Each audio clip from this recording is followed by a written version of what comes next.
آج لوگ کہتے ہیں امام غزالی کی وجہ سے سائنس کا دروازہ بند ہو گیا تھا. لا حول ولا قوت الا باللہ. اقبال نے کہا راجر بیکن اور پاپ سلویسٹر دو پہلے لوگ تھے جو یورپ سے ہمارے یہاں آتے ہیں اور باقاعدہ ہمارے یہاں جامعات میں یونیورسٹیز میں پڑھتے اور یہاں سے جدید علم لے کر وہ وہاں گئے ہیں اور جا کر انہوں نے پہلی کتاب لکھی ہے. سب سے پہلے راجر بیکن اور پاپ سلویسٹر ان دونوں نے وہاں کام کیا اور دونوں کا حشر کیا ہوا.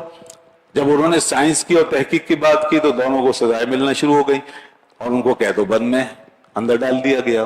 ہائپرشیا کو اتنا مارا گیا, یہ ایک فلسفی خاتون تھی جس کو مصر کے پادریوں نے اتنا مارا تھا کہ روڈ پہ ہی مار مار کے ختم کر دیا تھا. اور جناب اس کے بعد یہ پہاڑوں کا ذکر فرمایا, ہاں سورج چاند کا ذکر فرمایا کہ تمہارے لیے مسخر کر دی. دیکھیے قرآن میں ایک تو کائنات کو اس طرح پیش کیا ہے جیسے ہمارے لیے مسخر کر دیا. مسخر کرنے کا مطلب ہے ہمارا خادم بنا دیا, ہمارے کام آنے والا بنا دیا. کائنات کو اس طریقے سے پیش کیا کہ ہمارے کام آنے. سخر تسخیر سے, تسخیر کا مطلب کسی کے لیے تابع کر دینا.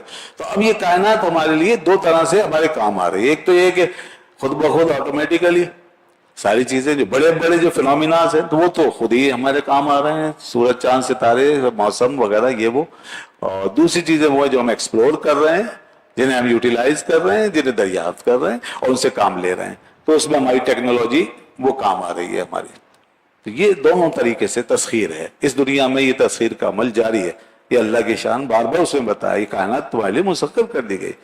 یہ اعلان اس وقت فرمایا تھا جب دنیا کے لوگ اور سارے مذاہب اس کائنات کی پوجا کر رہے تھے. سورج کو پوج رہے تھے, چاند کو پوج رہے تھے, ستاروں کو پوج رہے تھے اور اس پر ریسرچ ورک کی کوئی تصور ہی نہیں تھا.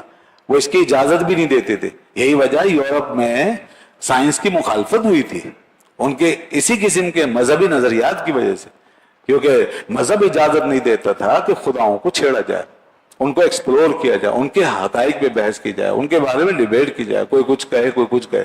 یہی مسئلہ یونان میں پیش آیا تھا. یونان کے حکماء اور فلاسفر اس لیے کئی مارے گئے اور اسی لیے جناب سقراط کو زہر کا پیالہ پینا پڑ گیا کہ وہ اس کے آگے یہ سب سارے بیریئر لگے ہوئے تھے اور مذہب اجازت نہیں دیتا تھا. تقیانوسیت حائل ہو گئی تھی. یورپ کا بھی یہی حال تھا. قرون وسطیٰ کے زمانے میں یورپ سارا کا سارا جہالت میں ڈوبا ہوا, بالکل نہیں کوئی